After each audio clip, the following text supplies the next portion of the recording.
Deus tem planos para cumprir em nossas vidas. Essa é a mensagem de toda a Bíblia e é isso mesmo que estamos estudando aqui no Encontro com a Palavra, escrito pelo pastor Dick Woodward e narrado pelo pastor Edson Bruno. Fique atento a mais um programa que o Ministério Cooperativo Internacional leva a você. Com você agora, pastor Edson Bruno.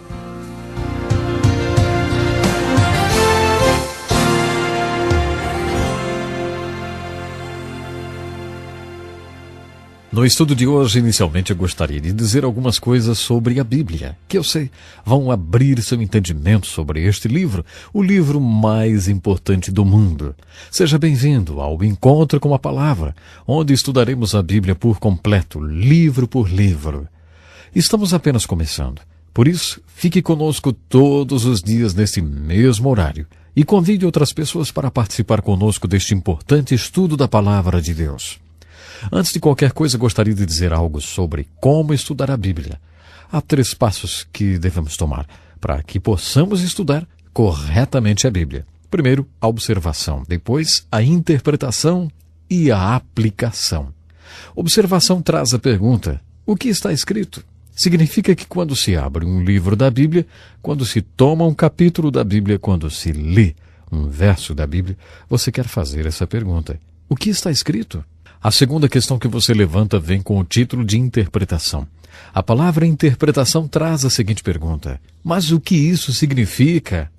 A terceira questão na qual você tem de se autoeducar ao ler as Escrituras vem com o título de aplicação e traz a seguinte pergunta: o que isso significa para mim, para a minha vida?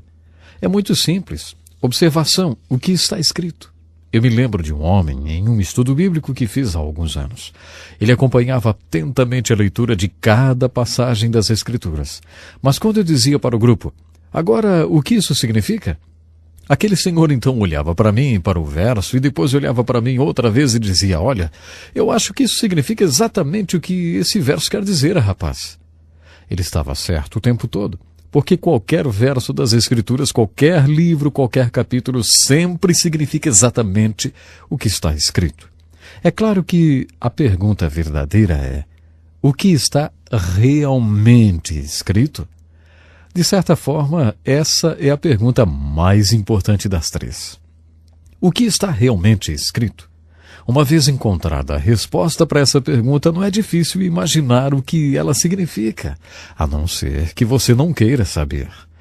É claro que a pergunta que mais nos interessa no nosso estudo da Bíblia é a terceira: o que essa mensagem significa para mim, para a minha vida?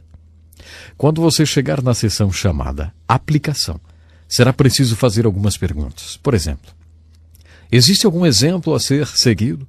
Existe algum aviso para prestar atenção? Foi dado algum mandamento para que seja obedecido? Há algum pecado a ser abandonado? Alguma nova verdade sobre Deus ou sobre Jesus Cristo? Existe alguma pergunta que eu não saiba responder?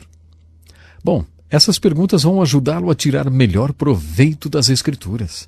Gostaria de compartilhar agora o que podemos chamar de regras para estudar a Bíblia. Existem regras e linhas de direção para tudo, não é mesmo? Não é diferente com o estudo da Bíblia. No seminário, eles usam com frequência uma palavra complicada. Eles a chamam de hermenêutica. Mas nós não vamos chamar assim. Vamos dizer que veremos aqui algumas regrinhas a serem usadas no estudo da Bíblia. Aqui está uma. Quando você ler uma passagem das Escrituras, lembre-se, existe uma interpretação, mas pode haver centenas de aplicações. Isso é verdade. Centenas de aplicações. Aplicação é diferente de interpretação. Existe apenas uma interpretação e você precisa ser humilde nesse momento, especialmente se alguém não concordar com a sua interpretação. Quanto à aplicação, existem milhares de maneiras com que o Espírito Santo pode aplicar as Escrituras na sua vida.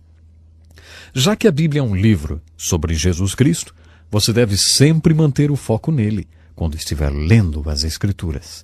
Quando você estiver estudando o Velho Testamento, lembre-se de que você está à procura de exemplos e admoestações. Há uma razão para o fato de que os primeiros 17 livros do Velho Testamento sejam sobre a história. Há muito de história nos livros da lei e nos livros proféticos. Eventos históricos na Bíblia, além de ser históricos, podem conter um significado alegórico. O que eu quero dizer é o seguinte: em Gálatas capítulo 4, versículo 22 a 24, o apóstolo Paulo diz: Abraão teve 2 filhos. Essas coisas são alegóricas. Ninguém tem dúvidas de que aquele fato é histórico. Abraão teve 2 filhos, Ismael e Isaque.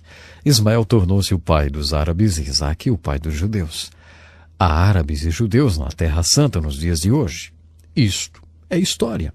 O apóstolo Paulo diz: Abraão teve 2 filhos. Isso também é uma alegoria. Eu acredito que ele mostra por precedentes e por princípios que na Bíblia uma história com E pode ser história com H. E sem tirar nada da historicidade daquela história, a história também pode ter um significado alegórico. Quando o apóstolo Paulo diz que todas essas coisas aconteceram como exemplos, ele usa uma palavra no grego traduzida como exemplos. É uma palavra como a palavra modelo.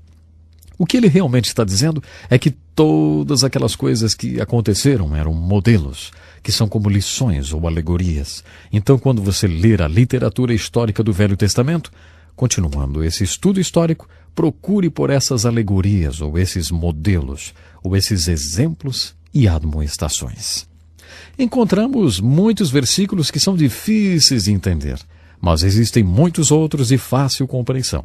Sempre procure interpretar os versículos obscuros à luz dos versículos que são mais claros. Como pastor, uma vez eu compartilhei alguns versículos com uma mulher que estava passando por um certo problema. Ela me disse: Pastor, não me confunda com as Escrituras, eu já estou decidida. Sabe, algumas pessoas querem ler as Escrituras desse jeito. Suas opiniões já estão formadas. É muito difícil para Deus mostrar a alguém assim o que as Escrituras querem dizer e o que Ele pretende fazer se sua mente já estiver fechada numa opinião. Outro importante princípio sobre as Escrituras, especialmente se você ensina sobre as Escrituras, é o seguinte: uma vez que você tiver aprendido o significado dos versículos, pergunte a você mesmo se é de sua vontade obedecer às Escrituras antes de ensinar para outra pessoa. E aqui vai mais uma. Lembre-se sempre que Deus nos fala através da sua palavra. Por isso, aproxime-se da palavra de Deus com muito cuidado, pedindo a Deus que revele a palavra pessoal a você, através do Espírito Santo. Uma boa oração para se fazer nesses momentos é: Deus, abra os meus olhos, para que eu possa ver a verdade que Tu tens para mim, nesse instante, hoje mesmo. Essa é uma boa maneira de se aproximar das Escrituras. Seria bom também que você admitisse que existem algumas passagens que você não entende, como esse versículo em 1 Pedro capítulo 3, verso 1. Eu recentemente dei uma olhada em um comentário de Martin Luther King sobre isso. Ele disse o seguinte: ninguém sabe o que esse versículo quer dizer. Eu acho que esse comentário é bastante animador. Eu fico feliz de saber que alguém foi honesto o suficiente para dizer que ninguém sabe o que o versículo quer dizer. Acho que há vários versículos como esse na Bíblia, mas não se sinta desiludido se encontrar um deles. Nem se preocupe tanto com esses detalhes na Escritura que não são básicos ou tão importantes quanto as doutrinas fundamentais da Palavra de Deus. Há um versículo muito fácil de ser lembrado em Deuteronômio 29:29, que diz: As coisas encobertas são para o Senhor nosso Deus, porém as reveladas são para nós e para nossos filhos para sempre. Alguém disse a Mark Twain, o famoso escritor: Eu não gosto da Bíblia porque ela está cheia de versículos que eu não consigo entender. Mark respondeu: Os versículos da Bíblia que me perturbam não são os que eu não consigo entender. Os versículos que me preocupam são aqueles que eu consigo entender. Há coisas secretas que pertencem a Deus. Ele não compartilha com ninguém. Mas há certas coisas que Ele quer que façamos. E Ele deixa isso muito claro. Portanto, não se preocupe demais com essas coisas obscuras, essas coisas secretas que Deus não revela a ninguém. Nunca esqueça que não há versículo na Bíblia que possa ser interpretado de forma pessoal ou isolado do resto da Escritura. Isso é o que Pedro quer dizer em 2 Pedro 1:20, quando ele diz: Nenhuma profecia das Escrituras é de particular interpretação. O melhor comentário sobre a Bíblia é a própria Bíblia. Você pode adquirir todos os comentários e ferramentas que eu recomendei, mas nunca esqueça, especialmente quando estiver lendo o Velho Testamento, nenhuma profecia das Escrituras é de particular interpretação. Se o Novo Testamento comentar o Velho Testamento, lembre-se que o melhor comentário sobre a Bíblia, quem faz, é a própria Bíblia. Pegue sua Bíblia e procure pela verdade e pela vida, e não apenas para ampliar os seus conhecimentos. Portanto, quando você estudar as Escrituras, não haja como um mero estudioso da Bíblia. Faça como Jesus disse, venha com vontade, e ao fazer aquilo que as Escrituras disserem, você chegará ao conhecimento que é a palavra de Deus. É a aplicação das Escrituras, a obediência às Escrituras, que farão da Bíblia um poder, um verdadeiro poder na sua vida. Aqui está mais um grande princípio que me ajudou muito na leitura, especialmente do Velho Testamento. Quando você for ler a Bíblia, procure pela verdade, verdade a ser vivida, sem ficar preocupado com a forma literária na qual a verdade é apresentada. O que eu quero dizer é, quando você menciona o livro de Jonas, imediatamente surge uma discussão sobre se uma baleia pode ou não engolir pessoas, como se essa fosse toda a mensagem do livro de Jonas. É claro que a verdadeira discussão sobre o livro de Jonas não pode ser histórica. Alguns sempre dirão, isso não pode ser verdade. Isso deve ser mais um daqueles contos de fadas ou alguma coisa parecida. Não dá para acreditar que isso aconteceu literalmente. Bom, francamente, o livro de Jonas tem uma grande verdade a nos ensinar.